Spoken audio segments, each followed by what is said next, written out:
My name is Molly Johnson, and this is my experiment results from Lab 2, the Combustion in a Rijke Tube Lab. The purpose of this experiment was to observe and collect data on the relationship between pulse combustion and acoustic oscillations in a Rijke tube. The image on the left depicts the basic components of a Rijke tube, the tube itself, the honeycomb flame stabilizer, and the inlet where fuel enters, as well as the outlet where the combustion products escape. The image on the right is the actual Rijke tube used during this experiment. As you can see, I've highlighted the basic components on this image. Within the tube, the fuel is released and pulse combustion occurs. The heat release causes the pressure within the tube to oscillate, and these pressure oscillations cause an oscillation in fluid velocity. The velocity oscillations complete the cycle by influencing the heat release. This three-step cycle causes the combustion in the tube to pulse. It is important to note, however, as seen on the diagram on the left, that the occurring velocity and pressure waves must be in phase with each other in order for this cycle to occur. For the experiment setup, a 6-foot-tall Rijke tube was used. The piezoelectric transducers were placed along the tube at 18-inch increments, starting from the bottom of the tube. These transducers took the wave measurements.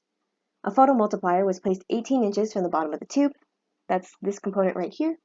The placement of the photomultiplier was considered to be the origin for the remainder of the experiment. These components were all connected to a DAC to read and digitize the information. 4 measurements were taken during the experiment. Wave measurements at the origin, when the Rijke tube valve was open, were recorded. The tube resonated and the sound was prominent. Measurements were taken at the same spot with the valve closed. Data was collected 2 inches from the origin, then the flame was raised until the resonance stopped, about 5.9 inches from the origin. Finally, the flame was lowered until resonance reoccurred at 0.4 inches. And here I have marked on this image the specific spots that we took the data measurements. And this ruler here shows how we measured it. This is a video clip of the final portion of the experiment as the flame is being lowered from 5.9 inches until resonance reoccurred at 0.4 inches. When the phone comes back. So here we are lowering the flame.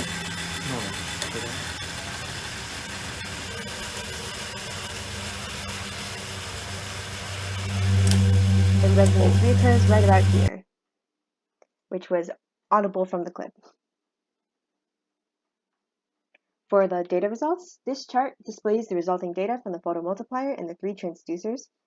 Wave characteristics were taken, such as the frequency in hertz and the relative phase angle, with the assumption that the angle from the second transducer, that's P2, being the initial angle, which is why the phase angles for P2 are 0. The RMS voltage from the photomultiplier was also recorded, which is the first column, and the sound pressure levels for the transducers were calculated. The calculated resonance frequency for a 6-foot Rijke tube, according to the equation below, with the following assumptions, was approximately 94.7 Hz. This 94.7 Hz value is very close to the measured value from the transducers, which said that the resonance frequency was 97 Hz. Note that the resonance in the tube occurred at these 2 locations, which was audible during the experiment, and their relative phase angles are very, very close to 0, meaning that the 2 waves had to be in phase with each other. Calculations of the sound pressure levels are as follows. First, the RMS voltages were converted from volts to millivolts. Then, the millivolts were converted into PMS pressure in PSI according to the manufacturer data given. The value in decibels was calculated according to this equation, with the RMS threshold pressure being about 2.9 times 10 to the negative 9 PSI. This is approximately the threshold of human hearing. These calculations are summarized in the highlighted columns. The sound of the resonance is higher than the sounds when the pipe is not in resonance, which are at locations 0 inches open and 5.9 inches. Referring to the lab setup, the photomultiplier filter was very exact.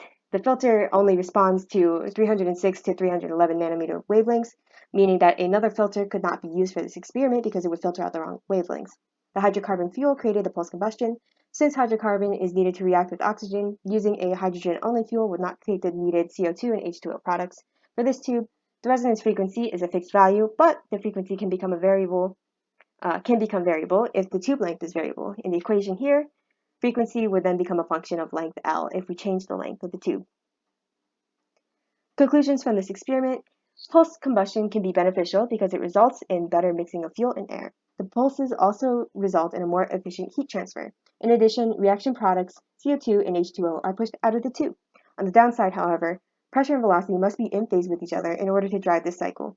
Therefore, the length of the tube / placement of the flame has to be very specific in order for it to work. That summarizes the Rijke tube lab. Thank you for watching.